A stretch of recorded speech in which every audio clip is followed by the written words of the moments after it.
there. And then I grabbed the second set of feet, bring it out, and I realized that I had a set of Siamese twins. Today I wanted to have a conversation with you about, I feel like you've done so many things in your career so far. You've started, before there was ultrasound, you did your residency in Chile, you did it again in Tulane, and then you've been practicing in Miami for 30 plus years. And now I'm lucky enough to practice with you, so I figured, why not? We should document some of this and hear some fun stories. Sound good? Great. For everyone else, my name is Dr. Mitchell Bitran. This is my father, Dr. Mauricio Bitran, who I have the pleasure of working with. And let's tell some stories. What story do you want to get around? When I was talking to you before, we were kind of discussing the differences in ultrasound and the differences in operative deliveries and how those things have changed throughout your career. Some have changed a lot. Some are basically exactly the same.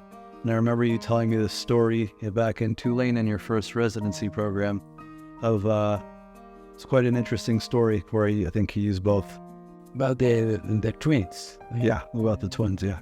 Oh, being called to the delivery room as a resident and with the mother pushing and suddenly being able to reach to a head and getting stuck. And said, I can't believe that this head is not so big to be stuck, and applied forceps and deliver the head of the baby. And then realized that the body wasn't coming out and tried to reach from behind the baby, and I find a pair of feet and I deliver the baby's feet. And then the baby basically being stuck to the mother by something in front of the baby. And then when I go back again to check, underneath and from behind the legs, I feel another set of feet there.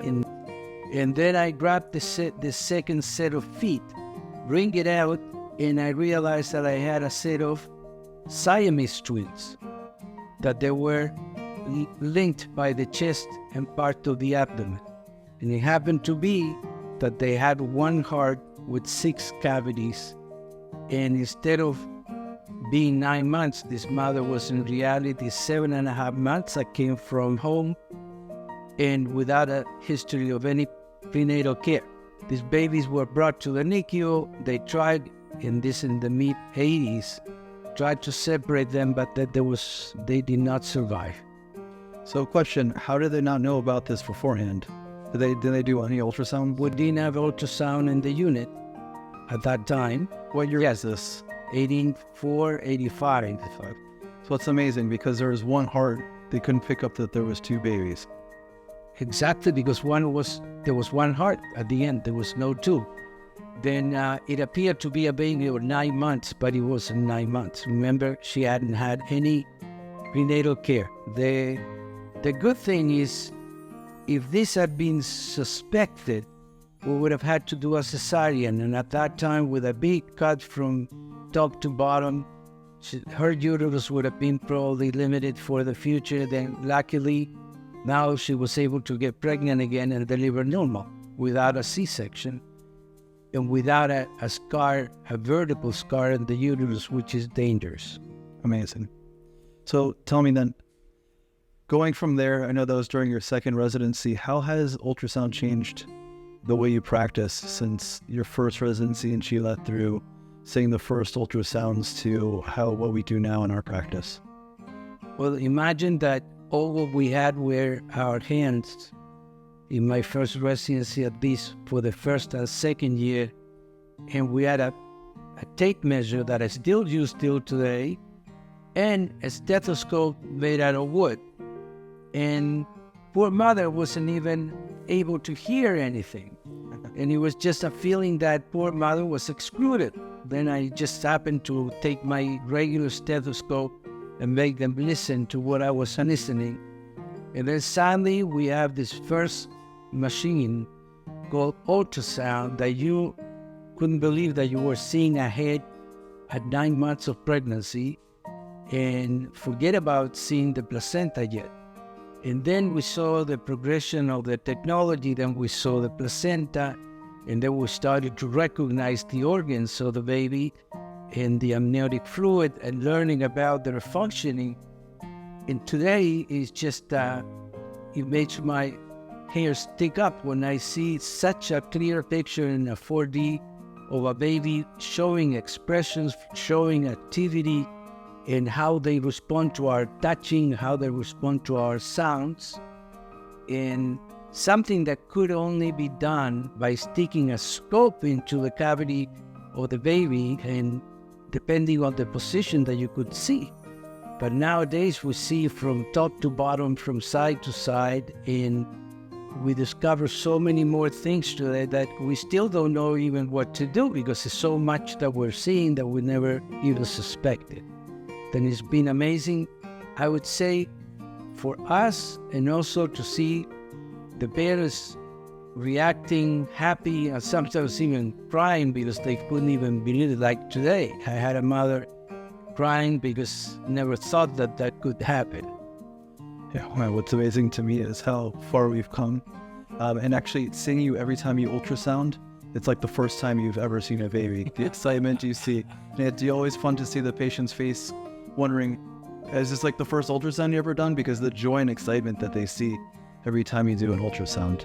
And that also reminds me, I remember when we were younger on VHS, he was showing us on our TV, me and my brother, because I'm a twin, and us on the ultrasound on like the fuzzy little TV, just being able to see two little things separated while we're in utero. And it's amazing that we've gone to that, being able to see 4D anatomy and catch all of these things now prenatally.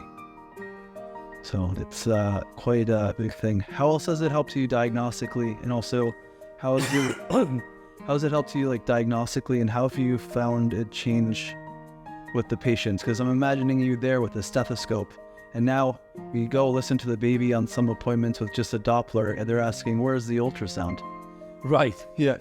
So how has it changed your experience with the patients? And I think, and I understand the patients would like to see the baby every visit, but it's not feasible. We have to teach them that we need to use it when necessary. And I think the most important thing, especially with the ultrasound, at the very beginning, to make certain that the pregnancy is in utero, and if it's one or more, and rule out that there is a pregnancy sometimes happening outside of the uterus at the same time too. And then later on, to be able to see that the major important part of the anatomy is normal.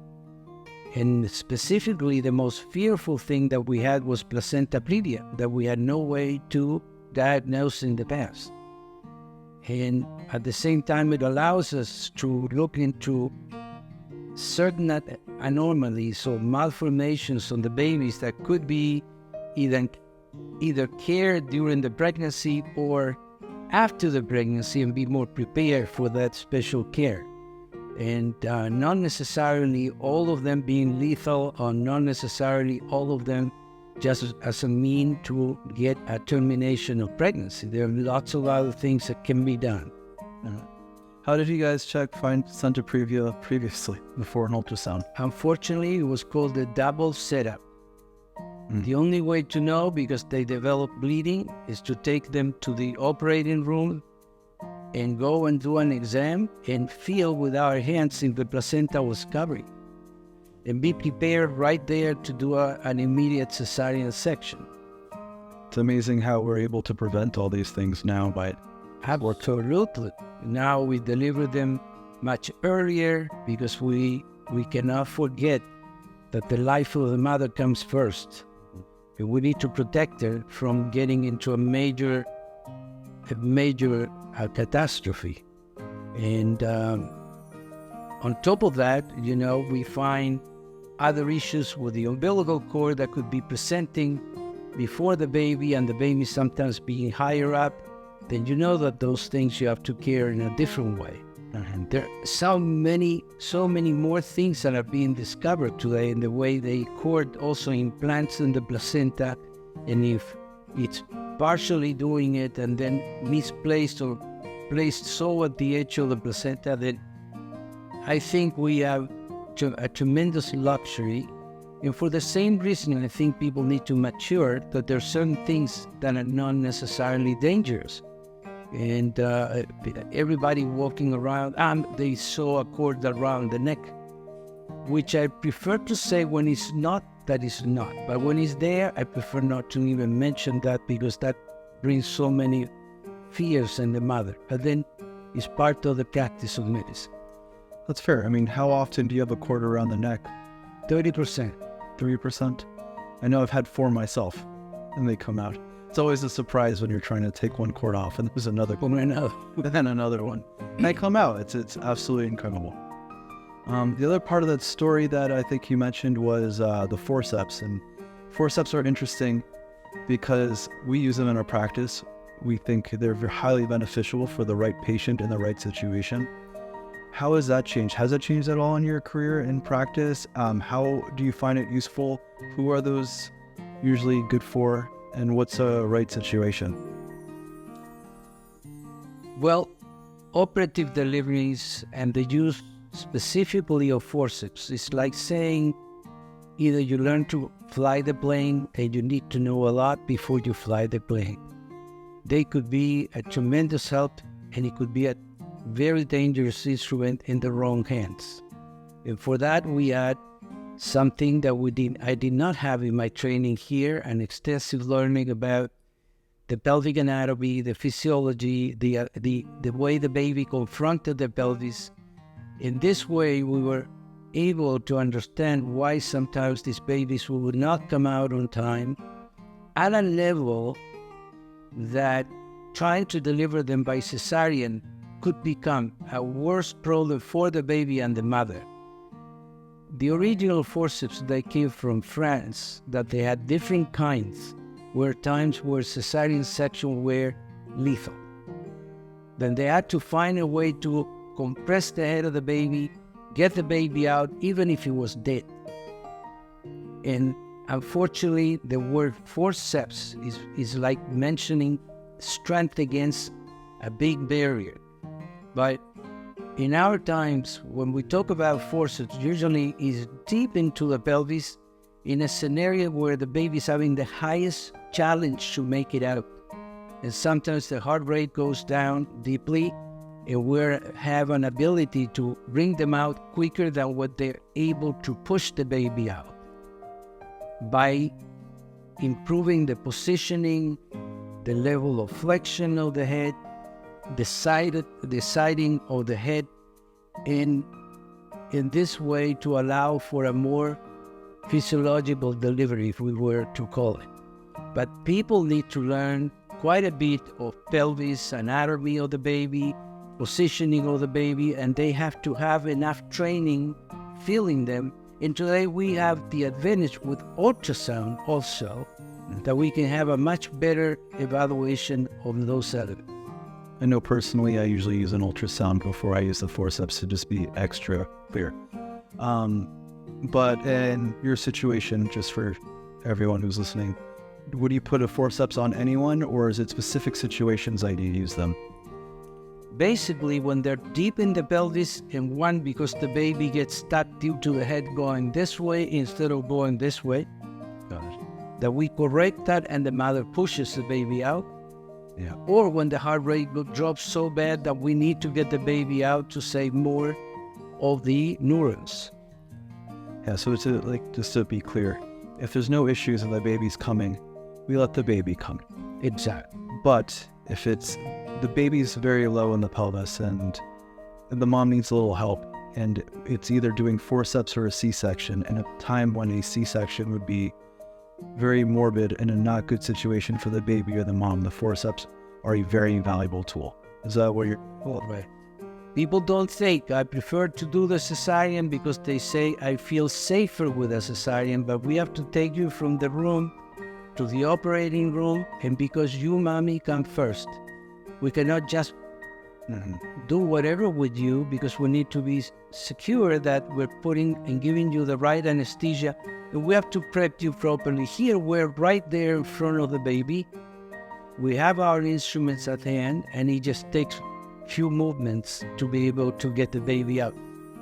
That is something very important to imprint in the mothers and fathers of today, because obviously, due to the fact that most of doctors in this country don't get training on forceps anymore, it's a tool that is going into forgiveness. The point is, I don't know, Dr. Yassine told me in training all those times that everything in obstetrics happens in time and space. And sometimes those 15 minutes to get to the operating room for a C-section versus the 1 minute it takes to get a baby out with forceps can really make a difference in how that baby does. Absolutely. And I think that is when I've found it to be the most helpful. And also we have a lot of patients that want many kids, and to have a family, especially, I mean, they recommend not having more than 3 C-sections, and you have these patients that occasionally want 6, 7, 8 kids. To condemn them to a C-section and potentially, depending on how the community is, to not have the opportunity to VBAC or to have a very stressful VBAC to get them that first vaginal delivery makes such a huge difference for their future reproductive choices and health. And then they're able to build these very large families. I know we have patients in our practice where we've done 5, 6, 7, 8 C-sections, and luckily, for the most part, they're okay, but a lot of them end up dealing with a lot of issues bleeding afterwards, or they have the risk of having a C-section scar, ectopic pregnancy, that basically really endangers a mom in the future that we're able to get in front of and help them out by helping them avoid a C-section the first time. All right. Anything else you want to talk about on that? Okay. Thank you guys for watching. If you found this helpful, please like and subscribe, and we'll see you on the next one.